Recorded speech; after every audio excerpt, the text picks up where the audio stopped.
Welcome.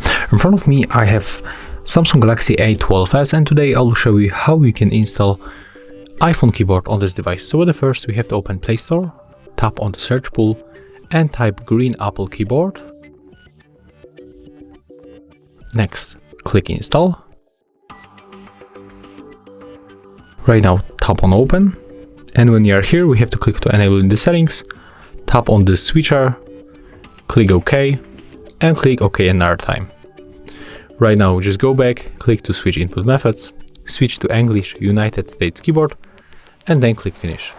Right now we can scroll down just like that and close that application and take a look.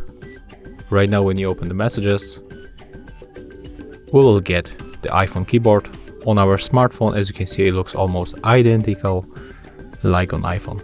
So that's how it looks, and if you find this video helpful, remember to leave a like, comment, and of course subscribe to our channel.